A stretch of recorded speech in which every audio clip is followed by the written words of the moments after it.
வணக்கம், நான் உங்கள் chef Deena. Welcome back to chef Deena's kitchen. இன்றைக்கி நம்ம கிச்சனில் ஒரு சூப்பரான சண்டே ஸ்பெஷல் ரெசிபி கொடுத்துருக்கேன். அந்த ரெசிபி என்ன கேட்டிங்கன்னா, இந்த சிக்கன் 65 அதுக்கப்புறம் மட்டன் வறுவல் எப்படி பண்ணுறது.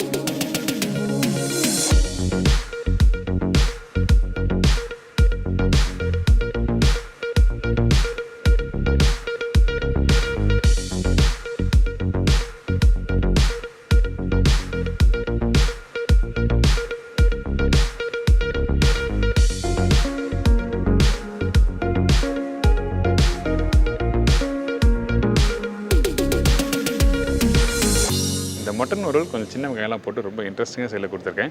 நிறைய பேருக்கு அந்த மசாலாவோட சாப்பிட்றதுக்கு ரொம்ப பிடிக்கல. இந்த மசாலாவோட சாப்பிட்டாலும் நல்லா கொஞ்சம் சுக்கா ஸ்டைலில் நல்லா மிக்ஸ் பண்ணி நல்லா ட்ரையாக எப்படி பண்ணுறது சொல்லி தெளிவாக வீடியோவில் நீங்கள் பார்க்கலாம். இப்போ இந்த ரெண்டு ரெசிபிக்கும் தேவையான பொருட்கள் என்னென்னு பார்த்தலாமா? சிக்கன் 1 கிலோ, முட்டை 1.5 நம்பர், கடலை மாவு 3 டேபிள் ஸ்பூன், அரிசி மாவு 1.5 table spoon, chilli powder 2 table spoon, தனியா பவுடர் 1.5 டேபிள் ஸ்பூன், மஞ்சத்தூள் 1/4 டீஸ்பூன், இஞ்சி பூண்டு பேஸ்ட் 2 டேபிள் ஸ்பூன், கருவேப்பிலை தேவையான அளவு, கொத்தமல்லி 1/4 கைப்பிடி, லெமன் 2 நம்பர், உப்பு தேவைக்கேற்ற, ஆயில் ஃப்ரை பண்ணுறதுக்கு தேவையான அளவு. இதாங்க இந்த சிக்கன் 65 தேவையான பொருட்கள். இந்த சிக்கன் 65 பண்ணுறதுக்கு நம்ம என்ன பண்ணுவோம், ரெகுலராக சிக்கனை கட் பண்ணி வாஷ் பண்ணி மசாலா போட்டு அப்படியே ஃப்ரை பண்ணுவோம். ஆனால் இன்னொரு சின்ன டிப்ஸ் சொல்கிறேன். இந்த சிக்கனில் ஃபஸ்ட்டு எடுத்தோடனே நல்லா வாஷ் பண்ணிட்டு கொஞ்சமாக சால்ட்டு போடுங்க. அதாவது 1/4 மடங்கு சால்ட்டு போட்டு நல்லா மிக்ஸ் பண்ணிவிட்டு ஒரு 1 ஹவர் ரெஸ்ட் விட்டுருங்க. இந்த மாதிரி 1 ஹவர் ரெஸ்ட் விட்டிங்கன்னா அப்போ என்ன ஆகுன்னா அந்த சிக்கனில் சீசனிங் நல்லா இறங்கும். அதாவது நீங்கள் ஃப்ரை பண்ணி முடித்த பிறகு பார்த்தீங்கன்னா ஒரு ஜூஸியாக இருக்கும், நல்லா டெண்டராக இருக்கும். அதனால தான் ஃபஸ்ட்டு சால்ட்டு போட்டு கரெக்டாக ஒரு 1 ஹவர் ரெஸ்ட் விட்டுருங்க. அதுக்கு பிறகு சில்லி பவுடர், தனியா பவுடர், மஞ்சத்தூள் இது எல்லாமே நம்ம போட்டு மேரினேட் பண்ண போகிறோம். இந்த சில்லி பவுடர் யூஸ் பண்ணும்போது காஷ்மீர் சில்லி பவுடர் யூஸ் பண்ணுங்கள். மற்றபடி லோக்கல் சில்லி பவுடர் யூஸ் பண்ணும்போது உங்களுக்கு காரத்தோட அளவு அதிகமாக இருக்கும். அதனால தான் Kashmir chilli powder particular mention பண்ணுறேன். இப்போ இந்த காஷ்மீர் சில்லி பவுடரும் போட்டாச்சு, தனியாத்தூளும் போட்டாச்சு, உப்பு ஆல்ரெடி போட்டிருக்கோம். பட் இருந்தாலும் இந்த இடத்துல யூஸ் பண்ணும்போது கொஞ்சம் செக் பண்ணி யூஸ் பண்ணுங்கள். கொத்தமல்லி, கருவேப்பிலை, இஞ்சி பூண்டு பேஸ்ட், அரிசி மாவு, கடலை மாவு. நான் சொன்ன குவான்டிட்டிக்கு கரெக்டாக கடலை மாவும் அரிசி மாவும் கரெக்டாக செக் பண்ணி போடுங்க, கரெக்டாக வரும்.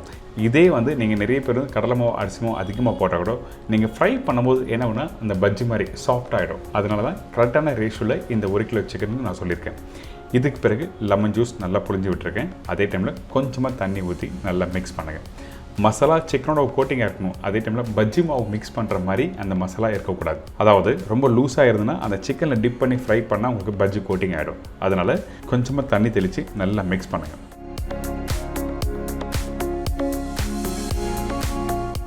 இந்த முட்டையை கடைசியாக எதுக்காக நான் போடுறேன் கேட்டிங்கன்னா, நீங்கள் மசாலா மிக்ஸ் பண்ணி முடித்த பிறகு கொஞ்சம் அழுத்தமாக இருக்கும். அதுக்கு பிறகு நீங்கள் முட்டை போட்டிங்கன்னா கொஞ்சம் லூஸ் ஆகும்.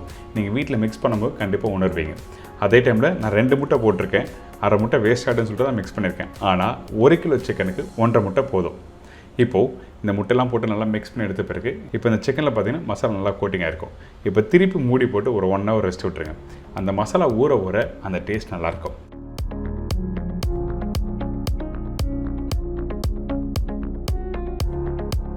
எண்ணெய் கடாயில் 1 பை 1 போட்டு ஃப்ரை பண்ணி எடுத்திங்கன்னா இந்த சிக்கன் 65 ரெடி.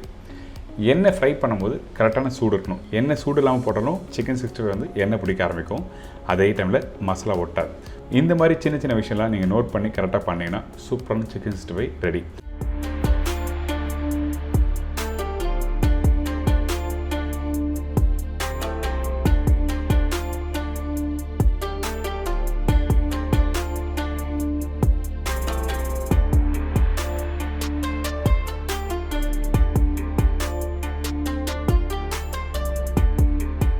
அடுத்தது மட்டன் வச்சு ஒரு சூப்பரான மட்டன் வறுவல் எப்படி பண்ணுறது பார்க்க போகிறோம்.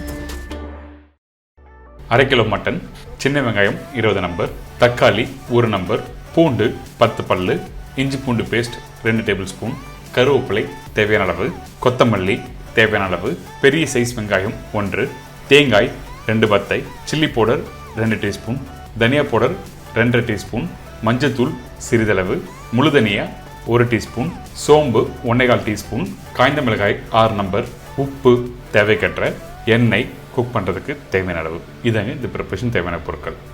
இன்றைக்கி இந்த மட்டன் வறுவல் நல்லா சாஃப்டாக ஸ்பைஸியாக பண்ண போகிறோம்னு சொன்னால் பார்த்தீங்களா, அதுக்கு என்ன பண்ணுங்கன்னா இந்த மட்டனை வந்து ஃபஸ்ட்டு நல்லா வேக வைக்கிறோம். நிறைய பேர் வெங்காயம் தக்காளி மசாலாலாம் போட்ட பிறகு அதுக்கப்புறம் இந்த மட்டனை போட்டு நல்லா குக் பண்ணி ட்ரையாக அப்படியே பண்ணுவாங்க.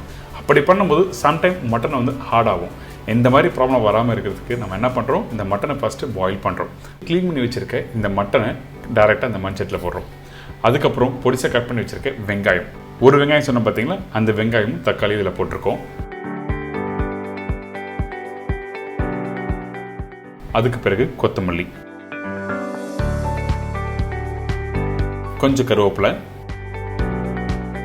பச்சை மிளகாய் நீங்கள் ஒரு நம்பர் போட்டிருக்கேன். இதில் வேணால் 2 கூட நீங்கள் போட்டுக்கலாம். தண்ணி கொஞ்சம் அதிகமாக வச்சுக்கலாம். ஏன் கேட்டினா மட்டன் வேகிறதுக்கு ஈஸியாக நல்லா சாஃப்டாக வெந்து வரும். கொஞ்சம் கம்மியான அந்த மசாலோட வெந்து வரும்போது ட்ரை ஆகும். இதுக்கப்புறம் சில்லி பவுடர், குழம்பு தூளில் வெறும் சில்லி பவுடர் நான் யூஸ் பண்ணுறேன். அப்போ தான் அந்த கலர் நல்லா எடுத்து கொடுக்கும். 1 டீஸ்பூன் சில்லி பவுடர், இன்னொரு டீஸ்பூன் தனியா பவுடர் போட்டிருக்கேன். உப்பு தேவையான அளவுக்கு நம்ம இதில் போட்டுக்கலாம். மஞ்சத்தூள் சிறிதளவு.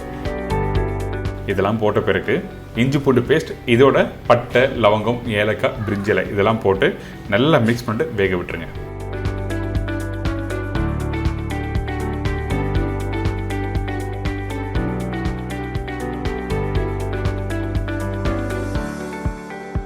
மட்டன் இந்த மாதிரி நல்லா பாயில் ஆகணும். அதே டைமில் மூடி போட்டு நல்லா வேக வைக்கிறோம்.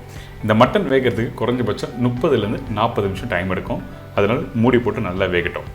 அடுத்து நம்ம என்ன பண்ணுறோம், இந்த மட்டன் வறுவலுக்கு பவுடர் மசாலா ரெடி பண்ண போகிறோம். 1 ஸ்பூன் அளவுக்கு சோம்பு போட்டிருக்கேன். அதுக்கப்புறம் முழு தனியா, காய்ந்த மிளகாய், அதுக்கப்புறம் கருவேப்பிலை இதெல்லாம் போட்ட பிறகு ஸ்லோ ஃப்ளேமில் வறுத்துருங்க.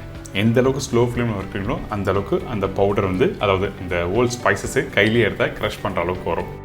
வறுத்த பிறகு சூடு ஆறின பிறகு மிக்ஸி ஜாரில் போட்டு நல்லா அரைச்சிருங்க.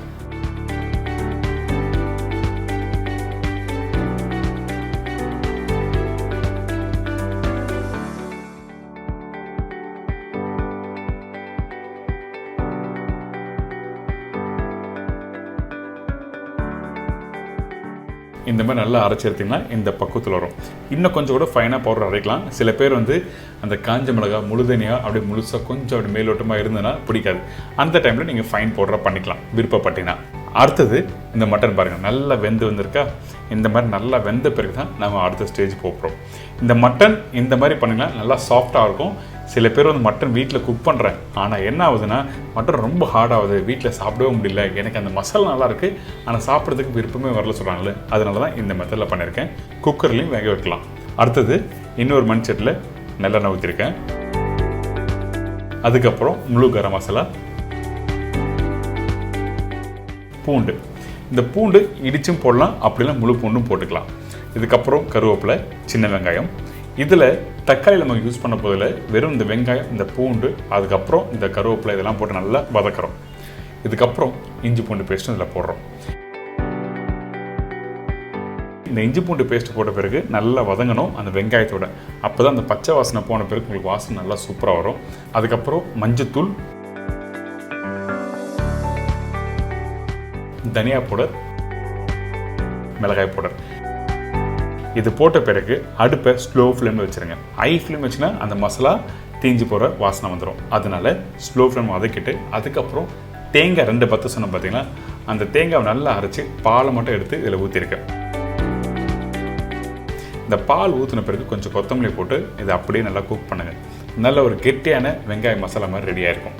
அதாவது வீட்டில் தக்காளி தொக்கு சாப்பிட்ருப்பீங்களா, அந்த மாதிரி டெக்ஸ்சரில் இந்த மசாலா ரெடியாக இருக்கணும்.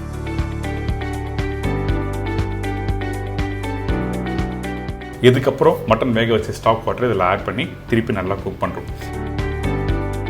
வெறும் மசாலாவை குக் பண்ணும்போது உங்களுக்கு வந்து அந்த மட்டனோட அந்த ஃப்ளேவர் நமக்கு கிடைக்காது. அதனால தான் இந்த ஸ்டாக் வாட்டரை போட்டு நல்லா குக் பண்ணுறோம். குக் பண்ணும்போது நல்ல ஒரு கெட்டியான ஒரு டெக்ஸ்சர் கொடுக்கும். தண்ணியாக இருக்கும்போது வேக வச்ச மட்டனை போட்டுறக்கூடாது. நல்லா இந்த மசாலா குக் பண்ணி முடித்த பிறகு தான் வேக வச்ச மட்டனும் இந்த இடத்துல யூஸ் பண்ணுறேன். ஃபஸ்ட்டு மசாலா, அதுக்கப்புறம் ஸ்டாக் வாட்டர், அதுக்கு பிறகு தான் இந்த மட்டனை இதில் போட்டு நல்லா குக் பண்ணுறோம்.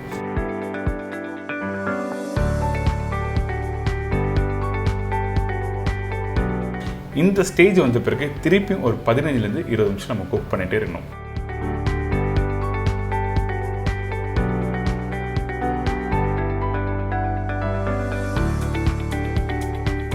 குக் பண்ணிகிட்டே இருந்தீங்கன்னா இந்த மாதிரி நல்லா ட்ரை ஆகும். இதுக்கு பிறகு கொத்தமல்லி, ரெடி பண்ணி வச்சுருக்க அந்த பவுடர் மசாலா இதில் போடுறோம்.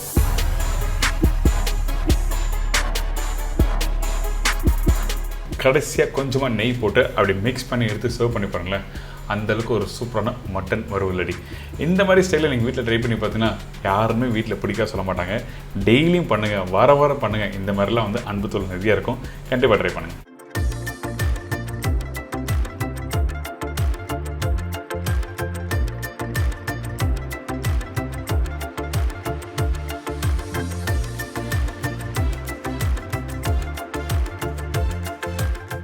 என்னங்க இப்போ இந்த மட்டன் வறுவல் சிக்கன் 65 ரொம்ப சிம்பிள், ரொம்ப ஈஸியான ஸ்டைலில் எப்படி வீட்டில் ப்ராப்பராக ஃப்ரை பண்ணி எடுத்தால் உங்களுக்கு அந்த கோட்டிங் கரெக்டாக வரும் அப்படி சொல்லிட்டு எல்லாமே வீடியோவில் பார்த்துருப்பீங்க. இதே மாதிரி நாளைக்கு இன்னொரு சூப்பர் ரெசிபிஸ் நினைக்கிறேன். நன்றி, வணக்கம், see you, bye, take care.